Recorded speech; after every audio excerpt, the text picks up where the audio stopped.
آتيناه رحمة من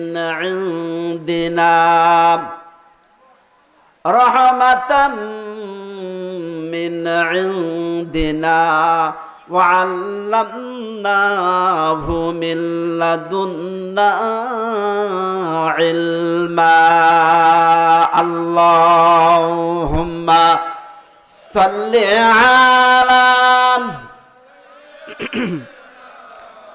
مولانا محمد وعلى آل سيدنا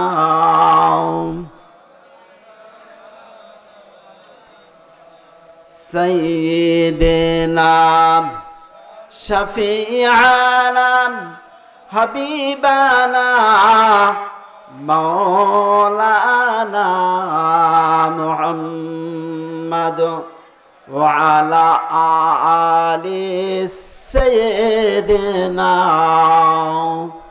مولانا محمد هنا يفلتم बुलबुल का तरन्नुम भी न हो जन्नत हर में कलियों का तबस्सुम भी न हो अल्लाहुम्मा सल्लि अला सय्यिदिना मौलाना मुहम्मद वअला आलि सय्यिदिना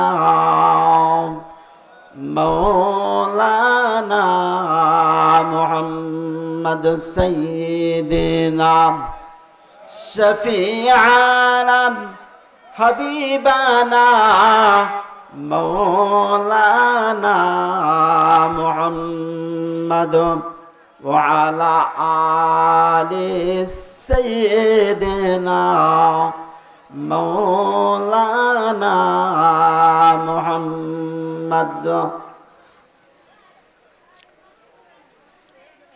अम्मा बाद फया अय्युहाल हाज़िरून रहिमाकुमुल्लाह। उपस्थित महबूबे सुबहानी कुतुबे रब्बानी नायबे रसूल सुल्तानुल आरिफिन मुजद्दिदुज्जमान मरहुम हजरत मुनीरुद्दीन अहमद रहमतुल्लाह अलैहि पीर किबला साहेबेर 54तम वार्षिक साले सवाब महफिलेर सिरताजे मोहताराम गद्देनेशिन मुर्शिद किबला अलहाज शाह सूफी हजरत मौलाना अब्दुल समाद दामाद बरकातुहुमुल आलियात আমরা হুজুরের জন্য দোয়া করি আল্লাহ পাক যেন তাকে পরিপূর্ণ সুস্থতা এনায়েত ফরমান এবং তার সহবতে যেন আল্লাহ পাক আমাদেরকে ইলমে মারিফাতের উপযুক্ত ইলম যেন আল্লাহ পাক আমাদের দান করেন। সকলে বলুন আল্লাহুম্মা আমিন। এই মাহফিলের যিনি প্রধান বক্তা ছিলেন ভারতের পশ্চিমবঙ্গ বসিরহাট থেকে আগত আলহাজ হযরত মুফতি মাওলানা আজিজুর রহমান সাহেব, আমরা তার জন্য দোয়া করি আল্লাহ পাক যেন তাকে দ্বীনের খাদেম হিসাবে কবুল মঞ্জুর করেন। সবাই বলুন আল্লাহুম্মা আমিন। এই মাহফিলের দ্বিতীয় বক্তা হিসেবে যিনি আলোচনা করলেন আমাদের সকলের সিনিয়র মাওলানা যিনি অবসরপ্রাপ্ত এবিএ মুমতাজ উদ্দিন মিয়া সহকারী অধ্যাপক অবসরপ্রাপ্ত টঙ্গুয়া হাসনাবাগ দ্বিমুখী ফাজিল মাদ্রাসা খানসামা দিনাজপুর, আল্লাহ যেন ভাইকে দ্বীনের খাদেম হিসাবে কবুল মঞ্জুর করেন। সকলে বলুন আল্লাহুম্মা আমিন। এর পূর্বে আলোচনা করেছেন হযরত মাওলানা আব্দুল হাই সাহেব, সিনিয়র মৌলবী শিক্ষক, কচুকাটা উত্তরপাড়া দাখিল মাদ্রাসা সদর নীলফামারী, আল্লাহ যেন ভাইকে কবুল মঞ্জুর করেন। সবাই বলুন আল্লাহুম্মা আমিন। এর পূর্বে আলোচনা করেছেন মাওলানা আলমগীর হোসেন বিপ্লবী, মাগরিবে নামাজের পরেই উনি আলোচনা করেছেন, আল্লাহ তাকেও যেন কবুল করেন। সকল আল্লাহুম্মা আমিন। আমরা এমন একটা গুরুত্বপূর্ণ মাহফিলে উপস্থিত হতে পেরেছি, যে মাহফিল সাধারণত কোনো অন্য অন্য জালসার মতো নয়। সাধারণভাবে বাংলাদেশে, উত্তরবঙ্গে, গোটা বাংলাদেশ, ভারত, বিভিন্ন এলাকায় যে মাহফিল হয়, গতানুগতিকভাবে এই বার্ষিক মনিরিয়া ইসালে সওয়াব মাহফিল অনুরূপ কোনো মাহফিল নয়। এর বৈশিষ্ট্য, তাৎপর্য অনেক অনেক গুণ বেশি। সাধারণ মাহফিলের চেয়ে এর তাৎপর্য অনেক গুণ বেশি।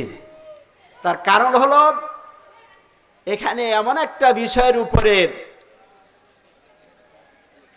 আল্লাহ পাকের বান্দাদেরকে ইসলাহ করানো হয়, যেটা অন্য অন্য মাহফিলে সেই ইসলাহ সংশোধন সংস্কার করা হয় না। বন্ধুগণ আমার, ভাইরা আমার, এজন্য আমরা আল্লাহ পাকের দরবারে শুকর গুজার হওয়া দরকার আছে কি নাই? আমরা সকলে আল্লাহ পাকের দরবারে শুকর গুজার হচ্ছি। আমরা সকলে কালেমাতুশ শুকর পড়ছি, আমরা সকলেই পড়ি আলহামদুলিল্লাহ, ইয়া রাব্বি লাকাল হামদু কামা ইয়ামবাগি লিজালালি ওয়াজহিকা ওয়া আযীমি সুলতানিক। সকলে পড়ুন আল্লাহুম্মা আমিন। অতঃপর লাখো কোটি দুরুদুস সালাম মানবতার মুক্তির দূত সরকারে দো আলম জনাবে মুহাম্মদ রাসূলুল্লাহি পড়ুন সাল্লাল্লাহু আলাইহি ওয়াসাল্লাম। তাহার প্রতি আল্লাহ পাক যাকে আখির জামানার পয়গম্বর করে পৃথিবীর বুকে প্রেরণ করেছিলেন, এবং সেই নবীর উম্মত হিসাবে আমাদেরকে কবুল আর মঞ্জুর করেছেন, এজন্য আমরা আল্লাহর শুকরিয়া করি, বলি আলহামদুলিল্লাহ। আমরা এমন একটা মুহূর্তে এখানে উপস্থিত হতে পেরেছি, যেই মাসটার নাম হলো মাহে রমাদান। মাসটার নাম কি? মাহে রমাদান। এর এতই ফজিলত যে এই ফজিলতের ব্যাপারে যদি কোনো বক্তা আলোচনা করতে যায়, ঘন্টার পর ঘন্টা কেটে যাবে। তথাপিও মাহে রমজানের ফজিলত বর্ণনা করে শেষ করা যাবে না। বন্ধুগণ আমার, ভাইরা আমার, সমস্ত নবী রাসূলগণ যারা এই পৃথিবীর বুকে এসেছিলেন, তাদের প্রত্যেকেরই এরাদা ইচ্ছা ছিল যে আমরা নবী না হয়ে যদি আখিরি নবীর উম্মত হতে পারতাম, নিজেদের ধন্য মনে করতাম। কথা ঠিক কিনা? তাহলে সেই নবীর উম্মত হওয়া এটা বড় ভাগ্যের ব্যাপার। কেমন? এটা বড়ই ভাগ্যের ব্যাপার যে আল্লাহ রাসূলের উম্মত আমাদের করেছেন, এবং আল্লাহ পাক আমাদেরকে একজন সর্বশ্রেষ্ঠ ওলি মুর্শিদের দরবারে আল্লাহ কবুল মঞ্জুর করেছেন। এজন্য আমরা পড়ি আলহামদুলিল্লাহ। আমি যে আয়াতে কারিমা তেলাওয়াত করেছি, সূরাতুল কাহফের 65 নম্বর আয়াতে কারিমা। সূরা কাহফের 65 নম্বর আয়াতে কারিমা। এখান থেকে ইনশাআল্লাহ অল্প মুক্তাসার কিছু আলোচনা করা হবে ইনশাআল্লাহুল আজিজ। আমি প্রথমেই বলেছি, আপনারা কেমন আছেন? সকলে বলতে হবে যে আমরা আলহামদুলিল্লাহ। কি শব্দ ব্যবহার করতে হবে? যেটা আমরা শুকর গুজার হয়েছি। সমস্ত প্রশংসা আল্লাহর। কার? সমস্ত প্রশংসা আল্লাহর। আমরা যদি আল্লাহর শুকরিয়া আদায় করি, তাহলে আল্লাহ আমাদের নিয়ামতকে বাড়ায় দিবেন। কি করবেন? নিয়ামত বাড়ায় দিবেন। আর আল্লাহ, আমরা যদি অকৃতজ্ঞ হই, তাহলে কিন্তু আল্লাহর শাস্তি, আল্লাহর আযাব অত্যন্ত কঠিন। এই ব্যাপারে আল্লাহ কোরআনেও বলছেন। আল্লাহ রাব্বুল আলামিন বলেন, লা ইন শাকারতুম লাযিদান্নাকুম ওয়া লা ইন কাফারতুম ইন্না আযাবি লাশাদীদ। আল্লাহ রাব্বুল আলামিন বলেন, যদি তোমরা আমার শুকরিয়া আদায় করো, তোমরা যদি আমার কৃতজ্ঞতা প্রকাশ করো, তাহলে আমি তোমাদের নিয়ামতকে বাড়ায় দেব।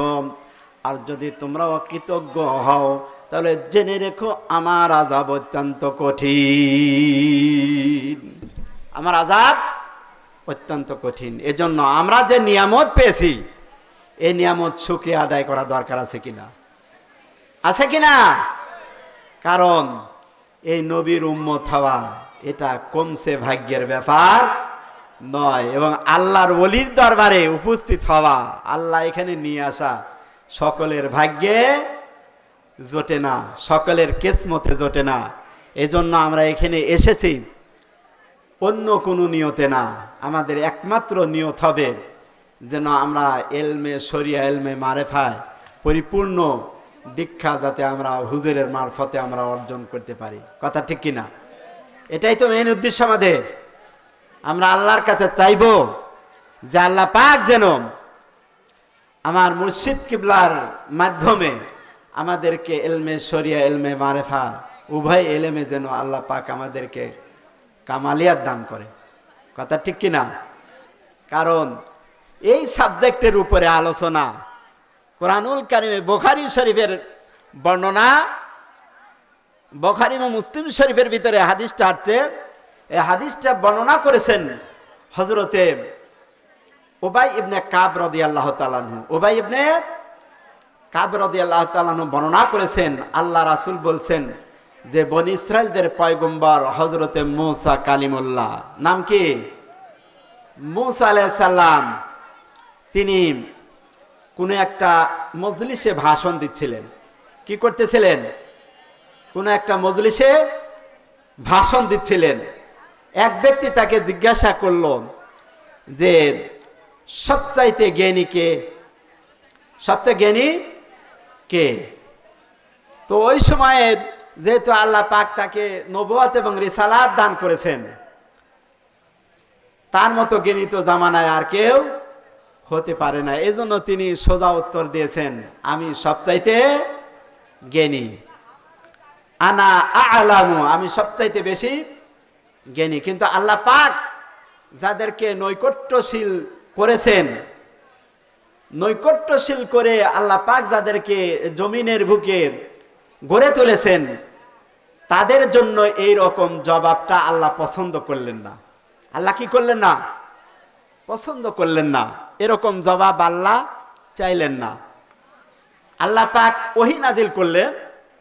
এটা কিন্তু হাদিসের রাওয়াত, বানানো কোনো কথা না। ওহী নাজিল করে আল্লাহ পাক হযরতে মূসা আলাইহিস সালামকে বললেন যে দুই সমুদ্রের সঙ্গমস্থলে, মাজমাআল বাহরাইন, দুই সমুদ্রের সঙ্গমস্থলে আমার এক বান্দা রয়েছে। ওই বান্দা আপনার চাইতে বেশি জ্ঞানী, আপনার চাইতে বেশি জ্ঞানী। হযরতে মূসা আলাইহিস সালাম তার কৌতূহল হলো যে আমার চাইতে যিনি বেশি জ্ঞানী তার থেকে জ্ঞান আহরণ করা দরকার আছে। কথা ঠিক কিনা? যিনি আমার চাইতে জ্ঞানী তার নিকট থেকে জ্ঞান চর্চা, জ্ঞান আহরণ অন্বেষণ করা দরকার আছে। তিনি আল্লাহর কাছে বললেন যে আল্লাহ, আমি তার কাছ থেকে জ্ঞান অন্বেষণ করতে চাই। আল্লাহ বললেন যে দুই সমুদ্রের সঙ্গমস্থলের দিকে সফর করো, আর একটা ভাজা মাছ সঙ্গে নাও। কি মাছ? ভাজা মাছ। এটা কি জীবিত মাছ? দেখেন, ভাজা মাছ। আল্লাহ জানায় দিলেন এই ভাজা মাছ যেখানে নিরুদ্দেশ হয়ে যাবে সেটাই হলো তোমার গন্তব্যের স্থল, সেখানেই আমার এই বান্দার সাক্ষাৎ পাবে। সেখানে কি পাবে? সাক্ষাৎ পাবে। আল্লাহর পয়গম্বর হযরতে মূসা আলাইহিস সালাম আর একজন সঙ্গী নিলেন, তার নাম হযরতে ইউশা ইবনে নুন আলাইহিস সালাম। নাম কি? ইউশা ইবনে নুন আলাইহিস সালামকে সাথে নিয়ে একটা ভাজা মাছ নিয়ে রওনা হয়ে গেলেন এবং ইউশা ইবনে নুনকে বললেন যে এই মাছ যেখানে নদীর ভিতরে চলে যাবে সেখানেই কিন্তু আমাদের ওই বান্দার, আল্লাহ সেই বিশেষ বান্দার সাক্ষাৎ আমরা সেখানে পাব। বিশেষ বান্দার আমরা সেখানে সাক্ষাৎ পাব। তারা রওনা হয়ে গেলেন। কি হলেন?